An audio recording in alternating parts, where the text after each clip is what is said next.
हींअर दीपक एफबी जो ऐं सोशल मीडिया जो ऐं प्रिंट मीडिया जो ज़ीनत बणियल आहे। ठीकु आहे, मां कुझु नथी चई सघां।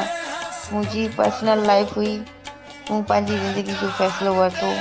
मुंहिंजा सेंटीमेंट्स, मुंहिंजा अहसास हिकिड़े ॿिए शख़्स सां जुड़ी विया जेके दीपक सां जुड़ियल हुया कंहिं टाइम सां। मां कंहिंसां बि कंहिं बि साफ़ी सां न पई ॻाल्हाइणु चाहियां, छाकाणि इहो मुंहिंजी ज़िंदगी जो फ़ैसिलो न हुयो, पर दीपक जी बि रज़ामंदी हुई हुन में त तूं पंहिंजी ज़िंदगी वञी उन सां गॾु गुज़ार। इन जे करे मूं फ़ैसिलो वठी छॾियो ऐं असां ॿई सेपरेट थी वियासीं। मेन मक़सदु इहो आहे त एतिरा साल मूं पंधु कया, सिंध असेंबली ताईं वियसि, हर हिकु मिनिस्टर जूं मिंथूं कयूंमांसि, हैंड बिल ॾिनामांसि, सभिनि खे। मुंहिंजी इहा ई ख़्वाहिश हुई त दीपक पंहिंजे पेरनि ते हले ऐं मूंखे ऐं रोहन खे संभाले। पंहिंजी फैमिली, दीपक जी फैमिली, मां ऐं रोहन हुयासीं, पर अहिड़ो कुझु बि न थियो। सिंधी समाज उन में पंहिंजो रोल पूरो अदा न करे सघी, न ई वरी स्टेट अदा करे सघी। दीपक जी जंगूं जेके ज़ाया थी वियूं न, उनजो को बि मुल्ह न हुयो।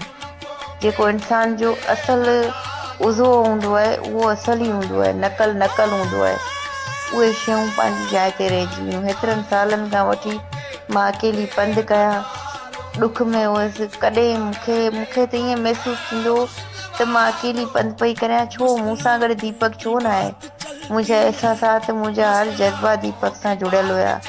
को बि शख़्स ओॾी महिल मुंहिंजी ज़िंदगी में कोन हुयो, पर हाणे जॾहिं मूं इहो ज़िंदगी जो फ़ैसिलो वरितो आहे, इन में बि मूं दीपक जी इजाज़त वरिती हुई त तूं छा थो चाहीं, त मां इहो फ़ैसिलो वठां या न वठां।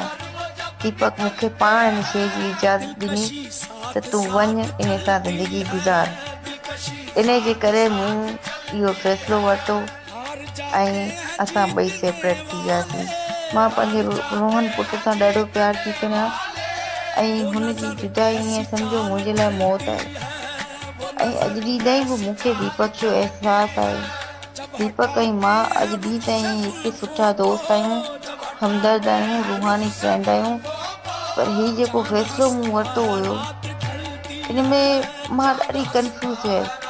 मुंहिंजूं जेके ख़्वाहिशातूं हुयूं, जेके सेंटीमेंट्स हुयूं पहिरीं दीपक सां, उहे के ॿिए शख़्स सां जुड़ी चुकियूं ऐं उहो शख़्स बि मूं सां सिंसियर हुयो, उहो बि मूं सां प्यारु कंदो हो।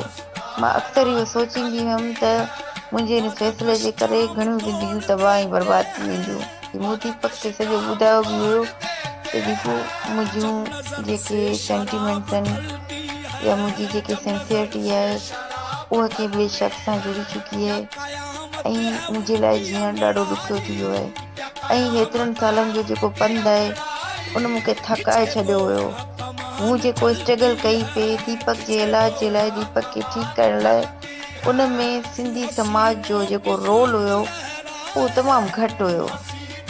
ऐं मां ॾोहारी चवंदमि त अॼु ॾोहारी सिंधी समाज खे चवंदमि। सिंधी समाज पंहिंजो उहो रोल अदा न करे सघी जेको हुनखे करणु घुरिजे हा। अॼु मूं ते आंगुरियूं पिया खणनि, मुंहिंजे किरदार कशी पिया कनि, त मूंखे को बि परवाह न आहे, मां न चवंदमि। पर जॾहिं के फ़र्द जा के ॿिए फ़र्द सां अहसास जुड़ी वेंदा आहिनि न, त पोइ उहो शख़्स पंहिंजी पुराणी लाइफ में वरी वापसि नथो वञी सघे। उहो सोचींदो आहे त मां छा करियां।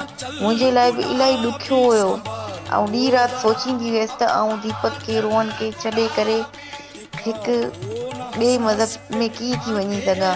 पर घरेलू मामला कुझु अहिड़ा बिगड़ी चुका हुआ असांजे हिन रिलेशन जे करे, असांजे हिन प्यार जे करे, जो न सम्झी सघियसि ऐं मूंसां इहो फ़ैसिलो थी वियो, अणॼणाई में थी वियो।